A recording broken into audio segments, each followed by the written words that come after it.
നമ്മൾ long term thinking and power of കൺസിസ്റ്റൻസിയെ കുറിച്ച് പറഞ്ഞാണ് പാർട്ട് 1 അവസാനിപ്പിച്ചത്. സോ അതിന്റെ കണ്ടിന്യൂഷൻ. ലോങ് ടേം തിങ്കിങ്ങിനെ കുറിച്ച് എക്സാമ്പിൾ ആയിട്ട് ഇതിന്റെ ചാപ്റ്റർ 2 പറയുന്നത് വേൾഡിലെ മൂന്നാമത്തെ ലാർജസ്റ്റ് കമ്പനിയായ ആമസോണിനെ കുറിച്ചാണ്. 1994 സ്റ്റാർട്ട് ചെയ്തൊരു കമ്പനി അതിന്റെ ഫസ്റ്റ് പ്രോഫിറ്റബിൾ ഇയർ എന്ന് പറയുന്നത് 2003 അതും $35 മില്യൺ. പക്ഷെ അതിന്റെ തൊട്ടു മുമ്പത്തെ വർഷമാവട്ടെ $149 മില്യൺ ലോസ് ആണ് ആ കമ്പനിക്ക് ഉണ്ടായത്. ബട്ട് അതിന്റെ സിഇഒ ജെഫ് ബസൂസ് പറഞ്ഞത് ആ $149 മില്യന്റെ ലോസ് അത് ഈ കമ്പനിയുടെ ബേസ്മെന്റ് ആണെന്നാണ്. അതായത് സക്സസ് എന്ന് പറയുന്നത് ഇന്നോ അല്ലെങ്കിൽ നാളെയോ കിട്ടുന്ന ഒന്നല്ല, ആർട്ട് ഓഫ് കൺസിസ്റ്റൻസിയാണ് നമ്മളെ സക്സസ്ഫുൾ ആക്കുന്നത്. നിർഭാഗ്യവശാൽ ഇന്നത്തെ സൊസൈറ്റി ഡിസൈൻ ചെയ്തത് തന്നെ നമ്മളുടെ ന്യൂറോ ട്രാൻസ്മിറ്ററിനെ ഹൈജാക്ക് ചെയ്യുന്ന രീതിയിലാണ്. അവരുടെ ലക്ഷ്യം നിങ്ങളുടെ നന്മയല്ല, നിങ്ങളുടെ പോക്കറ്റ് കാലിയാക്കുക എന്നുള്ളത് മാത്രമാണ്. സോ അവരുടെ കയ്യിലുള്ള അസറ്റ് എന്ന് പറയുന്നത് നിങ്ങളുടെ ഫോക്കസ് ആണ്. അതായത് ഈ ഫോക്കസ് ഉണ്ടെങ്കിൽ വർക്കൊക്കെ നമുക്ക് വളരെ ഈസിയായി ചെയ്യാൻ പറ്റും. പക്ഷെ അതിനെ നമ്മൾ അനുഭവിക്കാത്തത് ഡിസ്ട്രാക്ഷൻസ് ആണ്. ഇപ്പൊ നിങ്ങൾ രാവിലെ എഴുന്നേറ്റു, ഫോൺ എടുത്തു, വാട്സപ്പ് നോക്കി, ഫേസ്ബുക്ക് നോക്കി, ഇൻസ്റ്റ നോക്കി, അങ്ങനെ നിങ്ങൾ ഡോപ്പമിൻ ട്രിഗറായി നിങ്ങൾ നന്നായി ഓവറായിട്ട് സ്റ്റിമുലേറ്റ് ആയി. ശരി, നിങ്ങളെ സ്റ്റിമുലേഷൻ ഒക്കെ കഴിഞ്ഞില്ലേ, ഇനി നിങ്ങൾക്ക് പോയി നിങ്ങളെ ജോലി എടുത്തൂടെ? അങ്ങനെ നമ്മൾ ഡെസ്ക് പോയിരിക്കും. ബട്ട് ചെയ്യുന്ന ജോലിയിൽ നമുക്കൊരു ഫോക്കസ് ഉണ്ടാവില്ല. പിന്നെ വിചാരിക്കും ശരി ഒന്നുകൂടി ഫോൺ നോക്കാം. അങ്ങനെ നമ്മൾ വീണ്ടും ആ നെവർ എൻഡിങ് ആയിട്ട് ആ ലൂപ്പിലേക്ക് കടന്നു ചെല്ലുന്നു. ഈ സമയത്ത് നമ്മുടെ ചിന്താഗതി എന്താണെന്ന് പറഞ്ഞു കഴിഞ്ഞാൽ നമ്മുടെ വർക്ക് അല്പനേരം കാത്തിരിക്കട്ടെ. അതുപോലെ ഇത്തരം ആക്ടിവിറ്റിയിൽ മുഴുകിയിരിക്കുന്ന സമയത്ത് നമുക്ക് നമ്മുടെ ജോലി ഒഴികെ മറ്റെല്ലാം മൈൻഡിൽ വരും. അതുപോലെ നമുക്ക് ആ ഒരു ഡെയിലി ടാസ്കുകളൊക്കെ നമുക്കൊരു അൺപ്ലസന്റ് ആൻഡ് ഇൻട്രസ്റ്റിംഗ് അല്ലാണ്ട് തോന്നും. നമ്മുടെ മൈൻഡ് നമ്മളോട് പറയും എന്തിനാപ്പ കഷ്ടപ്പെട്ടിട്ട്, നമുക്ക് നന്നായി ഹാപ്പിയായി ജോളിയായി ജീവിച്ചൂടെ. ഞാൻ എന്താ കുറച്ചും കൂടി സ്റ്റിമുലേഷൻ തരാം. ഈ സ്റ്റിമുലൻസിന് 4 ട്രിക്കാണുള്ളത്. ഒന്ന്, പണിക്ക് പോകുന്നതൊക്കെ എളുപ്പമാണെന്നൊരു ഫീൽ നമുക്ക് ഉണ്ടാക്കും. വർക്ക് നമ്മുടേതല്ലേ, അതെപ്പോ വേണമെങ്കിലും എടുക്കാം. അങ്ങനെ തോട്ട് നമുക്ക് ഉള്ളിലേക്ക് കൊണ്ടുവരും. രണ്ടാമത്തെ ട്രിക്ക്, വർക്കല്ലേ, അതിന് ഇഷ്ടം പോലെ സമയമുണ്ട്, നമുക്ക് കുറച്ചു നേരം കാത്തിരിക്കാം. നമുക്ക് പെട്ടെന്ന് കിട്ടുന്ന എക്സൈറ്റ്മെന്റ് ആണ് വലുതെന്നൊക്കെ തോന്നും. നമ്മൾ ഫുൾഫിൽമെന്റ് ആവുന്നതിനെ കുറിച്ചൊന്നും നമുക്ക് ആ സമയത്ത് ചിന്തകൾ ഉണ്ടാവില്ല. ട്രിക്ക് നമ്പർ 4, ഇതിൽ ഏറ്റവും important, you are missing out.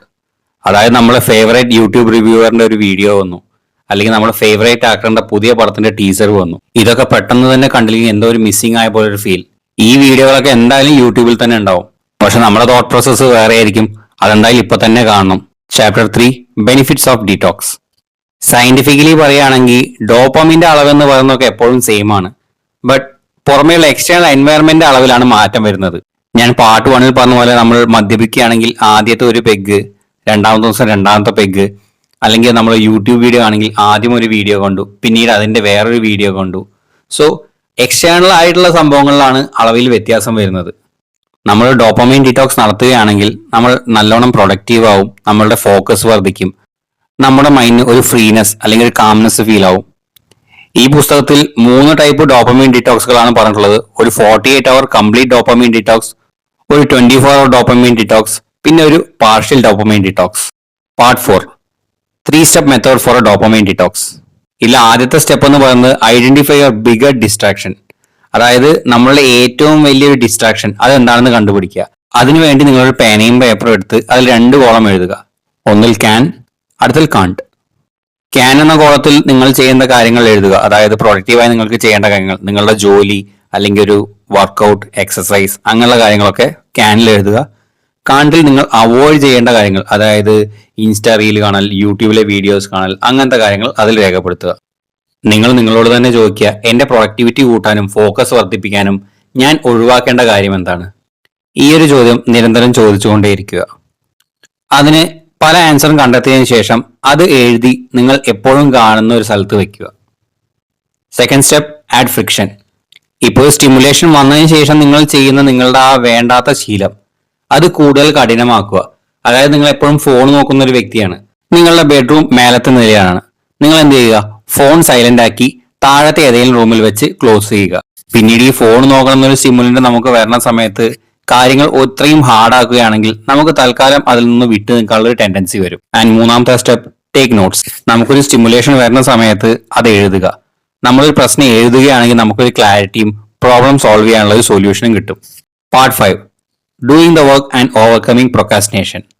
Dopamine ഡിറ്റോക്സിന്റെ ലക്ഷ്യം എന്ന് പറയുന്നത് നിങ്ങളുടെ ഈ ഒരു മൊമെന്റം അത് അതുപോലെ നിലനിർത്താനും പ്രൊക്കാസ്റ്റിനേഷൻ ഒഴിവാക്കാനുമാണ്. പ്രൊക്കാസ്റ്റിനേഷൻ എന്ന് പറഞ്ഞാൽ നമുക്ക് എല്ലാവർക്കും അറിയാം, ഇപ്പൊ ചെയ്യേണ്ട ഒരു കാര്യം നാളേക്ക് എന്ന് പറഞ്ഞ് മാറ്റിവെക്കുന്നു. പ്രൊക്കാസ്റ്റിനേഷൻ മാറ്റിവെക്കാനുള്ള ഏറ്റവും വലിയ വഴി എന്ന് പറഞ്ഞു കഴിഞ്ഞാൽ നമ്മുടെ ഡേ, വീക്ക്, ഒരു മന്ത് ഇതെല്ലാം മുൻകൂട്ടി തന്നെ പ്ലാൻ ചെയ്യുക.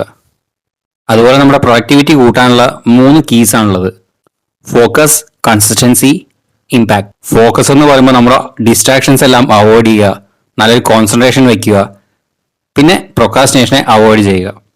പിന്നെ കൺസിസ്റ്റൻസി, ഒരേ കാര്യം അത് തുടർച്ചയായി ചെയ്തുകൊണ്ടേയിരിക്കുക. അതായത് ഇപ്പോൾ നല്ലൊരു ഹാബിറ്റ് നമ്മൾ തുടങ്ങിയിട്ടുണ്ട്, അത് നമ്മൾ നിർത്താതെ ചെയ്തുകൊണ്ടേയിരിക്കുക. അടുത്ത ഇമ്പാക്ട്, ചിന്തിക്കുക. ഇപ്പം ഞാൻ ചെയ്തുകൊണ്ടിരിക്കുന്ന ഈ ഒരു കാര്യം എൻ്റെ ജീവിതത്തിൽ ഉണ്ടാക്കുന്ന ഇമ്പാക്ട് എന്താണെന്ന് ചിന്തിക്കുക.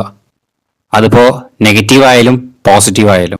സോ നമ്മുടെ ഈ ഒരു ലക്ഷ്യത്തിൽ നമ്മൾ ഉണ്ടാക്കിയെടുക്കേണ്ടത് ലേസർ പോലെ ഷാർപ്പ് ആയിട്ടുള്ള ഒരു ഫോക്കസ് ആണ്. പിന്നെ നമ്മുടെ പ്രൊഡക്ടിവിറ്റി കൂട്ടാനുള്ള 5 step: be at the same place at the same time every day to strengthen the routine. അതായത് നമ്മളുടെ ഒരു ശീലം ശക്തിപ്പെടുത്തുന്നതിന് വേണ്ടി നമ്മൾ ഒരു കാര്യം ചെയ്യുമ്പോൾ ഒരേ സ്ഥലത്ത് ഒരേ സമയത്ത് എല്ലാ ദിവസവും ചെയ്യുക. രണ്ടാമത്തെ കാര്യം, ചൂസ് എ ട്രിഗർ. അതായത് നമ്മളൊരു പ്രവൃത്തി ചെയ്യാനുള്ള ഒരു ട്രിഗർ അത് നമ്മൾ തന്നെ ഉണ്ടാക്കിയെടുക്കുക. കാരണം നമുക്കറിയാം ഈ ഡോപമൈൻ ഡിറ്റോക്സ് എന്നുള്ളത് ചെറിയ രീതിയിൽ പെയിൻഫുൾ ആയ പ്രോസസ്സാണ്. സോ നമ്മുടെ ലക്ഷ്യത്തെക്കുറിച്ച് ഓർക്കുമ്പോൾ നമുക്ക് ഈ പെയിനൊക്കെ നമുക്ക് ഓവർകം ചെയ്യാൻ കഴിയും. സോ ഇതിനൊരു ട്രിഗറായി ഉപയോഗിക്കുക. അടുത്ത് ഗെറ്റിംഗ് സ്റ്റാർട്ടഡ്.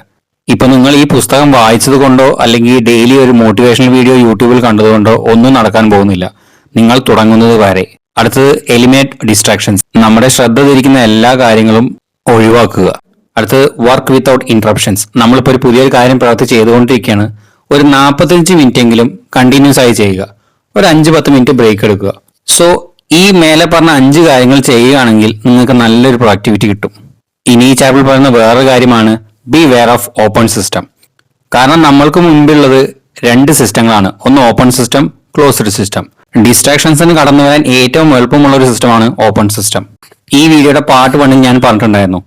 ഇതിൽ പ്രതിപാദിച്ചുള്ള ഓതേഴ്സിനെ കുറിച്ചോ അല്ലെങ്കിൽ കമ്പനികളെ കുറിച്ചോ അവരുടെ സിഇഒയെ കുറിച്ചുള്ള ഫോട്ടോകളോ ഡീറ്റെയിൽസ് ഒന്നും ഞാൻ ഈ വീഡിയോയിൽ ആഡ് ചെയ്യുന്നില്ല എന്ന്.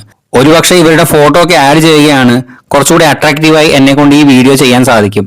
ബട്ട് ഞാൻ അതിന് സെർച്ച് ചെയ്യാൻ വേണ്ടി വീണ്ടും ഈ ഫോണിൽ തന്നെ അധികം നേരം ഇരിക്കുകയാണെങ്കിൽ പിന്നീട് ഞാൻ ഈ ഓപ്പൺ സിസ്റ്റത്തിന്റെ ഭാഗമാവുകയാണ്.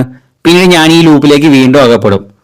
സോ ഇങ്ങനെ ഒരു വീഡിയോ ചെയ്തിട്ട് ഞാൻ വീണ്ടും അങ്ങനെ ഒരു തെറ്റാവർത്തിക്കുന്നത് ശരിയല്ലല്ലോ. ക്ലോസ്ഡ് സിസ്റ്റം എന്ന് പറഞ്ഞാൽ ഇതിന്റെ ഓപ്പോസിറ്റ്, ഡിസ്ട്രാക്ഷൻ ഒന്നുമില്ലാതെ നമ്മൾ നമ്മുടെ കാര്യങ്ങൾ വൃത്തിയായി ചെയ്യുന്നു. ഇതിൽ ഏത് സിസ്റ്റത്തിന്റെ ഭാഗമാണെന്നുള്ളത് നിങ്ങളുടെ തീരുമാനമാണ്. Part 6, dopamine relapse. നമ്മൾ ഈ പ്രോസസ്സിൽ ഫെയിൽ ആകുന്ന ഒരു കാര്യം. അതിന് തക്കതായ കാരണമുണ്ട്. Old habits die hard. അതായത് നമ്മളുടെ പഴയ ശീലങ്ങൾ നശിക്കാൻ വളരെ പാടാണ്. അതുകൊണ്ട് ഇത് റിലാപ്സ് ആകാനുള്ള കാരണങ്ങൾ നിങ്ങൾ അറിഞ്ഞിരിക്കണം. അതിനു മേലെ നിങ്ങൾ നിങ്ങളെക്കുറിച്ച് തന്നെ അറിഞ്ഞിരിക്കണം, എപ്പോഴൊക്കെയാണ് നിങ്ങൾ ട്രിഗർ ആവുന്നത് എന്ന്. ഈ മുഴുവൻ പുസ്തകം വായിച്ചതിലും വെച്ച് എനിക്ക് ഏറ്റവും ഇമ്പോർട്ടൻ്റ് ആയി തോന്നിയിട്ടുള്ളതെന്ന് പറഞ്ഞ ഈ പോയിന്റ് ആണ്. Understand the battle between you and your mind. ഈ ഒരു പ്രോസസ്സിൽ നമ്മൾ യുദ്ധം ചെയ്തുകൊണ്ടിരിക്കുന്നത് പുറമേയുള്ള ആൾക്കാരോടല്ല, നിങ്ങൾ നിങ്ങളോട് തന്നെയാണ്. നിങ്ങൾ ഒരു തവണ ഫെയിലായി എന്ന് കരുതുക, അതിനെ ആക്സെപ്റ്റ് ചെയ്യുക. അതായത് ഒരു തവണ നിങ്ങൾ ഫെയിലായി എന്ന് പറഞ്ഞ് നിങ്ങൾ നിങ്ങളെ തന്നെ കുറ്റപ്പെടുത്താതിരിക്കുക. നമുക്ക് പറ്റിയ അബദ്ധത്തിനെ കുറിച്ച് ഓർത്ത് വീണ്ടും വീണ്ടും ചിന്തിക്കാതെ ഇരിക്കുക. ഇപ്പൊ നടന്നു കഴിഞ്ഞ കാര്യത്തിൽ ഗിൽറ്റിയോ അല്ലെങ്കിൽ നമുക്കൊരു നാണക്കേടോ അങ്ങനെയൊന്നും വിചാരിക്കേണ്ട കാര്യമില്ല. സോ ഈ പറഞ്ഞൊരു മൈൻഡ് സെറ്റ് വെക്കുകയാണെങ്കിൽ നിങ്ങൾക്ക് നിങ്ങളോടുള്ള യുദ്ധത്തിൽ ജയിക്കാൻ കഴിയും. ഇനി പറയുന്ന ഒരു അണ്ടർസ്റ്റാൻഡിങ്ങിനെ കുറിച്ചാണ്. അതായത് ഈ ലോകം മൊത്തവും നിങ്ങൾക്കെതിരായാണ് പ്രവർത്തിക്കുന്നത്. നമ്മളെ ട്രിഗർ ചെയ്യിക്കുന്ന പല കാര്യങ്ങളായാലും ചുറ്റപ്പെട്ടാണ് നമ്മൾ ജീവിക്കുന്നത്. സോ നിങ്ങൾക്ക് 2 ഓപ്ഷനേ ഉള്ളൂ. ഒന്ന്, നിങ്ങൾ പോരാടുക, ഇല്ലെങ്കിൽ ഈ ലൂപ്പിന്റെ ഭാഗമായി ഇതിൽ തന്നെ തുടരുക. Prepare A contingency plan. അതായത് വരാൻ സാധ്യതയുള്ള എല്ലാ സിറ്റുവേഷൻസും ആദ്യം തന്നെ മനസ്സിലാക്കുക, അതിൽ നിന്നും രക്ഷപ്പെടുവാനുള്ള കണ്ടിജൻസി പ്ലാൻസുകൾ ഉണ്ടാക്കുക. സോ ഈ ഒരു 5 സ്ട്രാറ്റജി നിങ്ങൾ വെക്കുകയാണെന്നുണ്ടെങ്കിൽ നിങ്ങൾക്ക് ഈ പ്രോസസ്സിൽ വളരെ വിജയകരമായി തുടരാൻ സാധിക്കും. പിന്നെ ഇതിന്റെ 7ാമത്തെ ചാപ്റ്റർ എന്ന് പറയുന്നത് നിറയെ ആക്ഷൻ പ്ലാനുകളാണ്.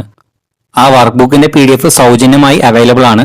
നിങ്ങൾക്കത് ആവശ്യമാണെങ്കിൽ കമന്റ് ചെയ്യുക, ഞാൻ എൻ്റെ അടുത്ത വീഡിയോയിൽ അതിന്റെ ലിങ്ക് ഷെയർ ചെയ്യുന്നതായിരിക്കും. സോ ഒരു പുസ്തകം കംപ്ലീറ്റ് ആയി വായിച്ചതിന് ശേഷമുള്ള ആദ്യത്തെ വീഡിയോ ആണ് എൻ്റേത്. സോ സപ്പോർട്ട് ചെയ്യുക. ഇതിലെ കുറവുകൾ എന്തെങ്കിലും ഉണ്ടെങ്കിൽ താഴെ കമന്റ് ചെയ്യുക, ഞാൻ ഇംപ്രൂവ് ചെയ്യുന്നതായിരിക്കും. Thank you.